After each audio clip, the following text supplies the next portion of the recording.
always a fun time to kind of dissect what the different analysts for BTN have to say, especially in comparison with the other teams along their journey through August. Before we get to everything the Big Ten Network had to say about Iowa, first, a reminder to please subscribe to this channel. From the Hawkeye of the Storm, please hit that like button. Helps us in the algorithm, helps the channel to grow.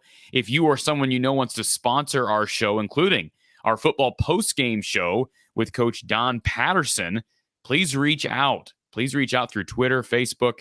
You can also email me from the eye of the storm at outlook.com. That's from the eye of the storm, all one word, at outlook.com. Also want to thank our sponsor, Ascent Nutrition, as always. They are doing great stuff in the realm of health. I say this each and every time, but you got to get some of this pine pollen powder. It's a unique food that offers support to your brain's health, detoxification, overall cardiovascular function. You're supporting this channel when you purchase one of these, and you get 15% off by using the code Hawkeyes. Visit goascentnutrition.com. Use the code Hawkeyes, goascentnutrition.com. So, the Big Ten Network stopping in Iowa City for the first time in a year. They do this yearly, and it's always interesting because they compare to other stops right along the tour, and this time, bus stop number 11 on the tour. And so the crew got to look at almost every other team prior to visiting Iowa City. So we start off with the kind of face of the Big Ten Network anymore. That's Dave Revsine. What did Dave Revsine have to say? I tell you, Dave Revsine is a great, great mind. Here are some notes from Dave Revsine on Twitter. And again, none of this is what the coaches or the players told these guys. This is from their observations. He brought up the impressive front seven, and that was a theme throughout their visit. Those linebackers paired with a really, really deep defensive line. Revsine calling that front seven, quote, really impressive. Brought out the fact that all three starting linebackers are on the Butkus Award watch list. And yes, 7 defensive linemen who played at least 200 snaps last year. Also brings up the fact that Cooper DeJean was really good on the day they visited. Now, this is just one day, one quick glimpse into fall practice, but Revsine brought up Cooper DeJean as being really impressive. Also impressed by Luke Lachey and Addison Estringa, 2 guys who will be complimenting Sam Laporta, who will likely end up flanking out wide a bit, especially with Iowa's problems at wide receiver with injuries. That tight end group looks good, and Dave Revsine certainly thought it looked good during their visit last week. Revsine also called the passing attack, including the quarterback play, up and down, but acknowledged some good moments. Showed a pass from Spencer Petras to Alec Wick. But again, up and down, and that's kind of what we've heard throughout fall camp. For the most part, we've heard more good things, which you're usually going to hear more good things at this point.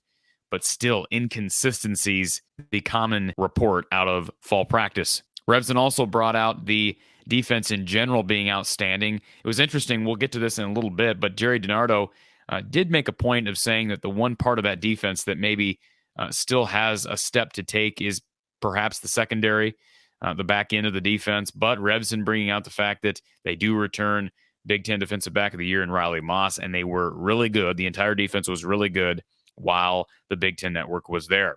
Let's move over to Jerry DiNardo himself, who's also been with the Big Ten Network for a long time, former head coach in the Big Ten.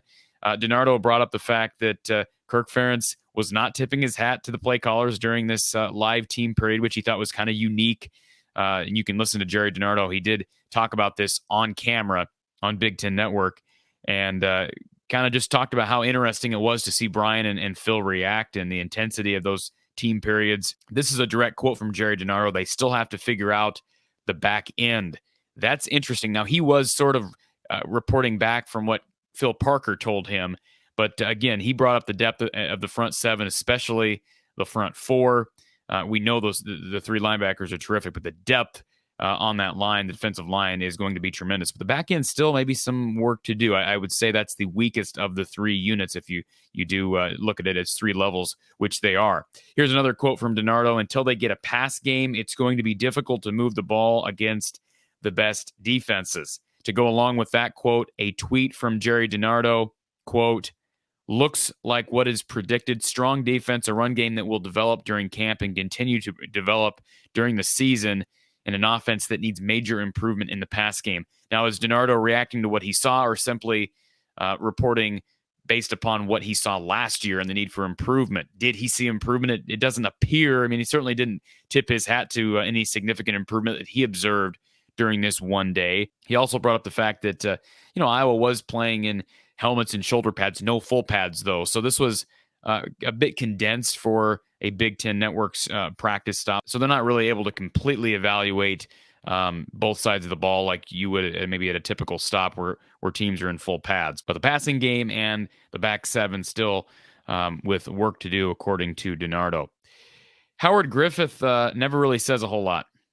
He's a great face for Big Ten Network. He's been there forever. I couldn't come up with really any information from Howard Griffith, and maybe I missed something, but I'm assuming he was there. He was there in Iowa City, but not much from Howard Griffith. Joshua Perry did speak via Big Ten Network on social media with his top 3 takeaways, calling Phil Parker an evil genius, talking about how great that defense is going to be once again in 2022. Also brought up the fact that Iowa takes more time on special teams than probably any other team in the Big Ten Conference, which would make sense when you see how good Iowa is in the kicking game year in and year out. Punting, you see the improvement from spring to fall, at least in practice so far, from both of the place kickers. Not a surprise that Joshua Perry was impressed with special teams. And this was maybe the most interesting quote of all. Joshua Perry said, and I quote, "They need a little bit more out of the quarterback position," which I think is an understatement. "Still a little bit of a competition in my eyes. Those guys are improving in some ways, but it's still not up to caliber." So for people that are holding out hope that the quarterback position is going to be a 180 reversal this year and things are just going to be happy-go-lucky with Spencer Petras, Alex Padilla, or whoever's taking snaps, I think Joshua Perry speaks the truth here. He's not my favorite analyst by any means, but I do sometimes think that these guys who are new or somewhat new, Joshua Perry's been there a while, but somewhat new to being analysts on television, former player like Joshua Perry, maybe he tends to simplify things a bit too much, but I think that's a great quote, and I think it sums up what I've heard from fall camp. Up and down, as Jerry DiNardo said earlier, and in overall, I don't think you're going to see some massive jump at quarterback. I hope I'm wrong, but Joshua Perry, Jerry DiNardo, really nobody, even reading between the lines of these quotes, these tweets, there's not really anything substantial to take away from Big Ten Network stop in Iowa City that would tell me that, hey, we saw some massive jump. This is a different offense in 2022. That's just not the case. So hope I'm not spoiling anybody's hopes and dreams, but that is what the Big Ten Network, I'm just a reporter, don't shoot the messenger. That's what everything the Big Ten Network said during their last trip to Iowa City this past week. So we'll just have to wait and see now. I mean, we've been talking about it. We've been analyzing it. We'll still continue to do that over the next week and a half, but the proof's going to be in the pudding, as they say, and we'll find out in about a week and a half. Appreciate you tuning in for another segment here from the Hawkeye of the Storm. Again, please subscribe to the channel. Hit the like button. Tomorrow, be sure to be right here, locked in from the Hawkeye of the Storm. Week 200 of the podcast, Brad's Branded Thoughts, will feature an exclusive interview with Iowa forward Philip Rebracha, plus some tidbits from Iowa's closed scrimmage on Saturday. Details on what happened during the closed scrimmage on Saturday inside Kinnick Stadium. Stay tuned.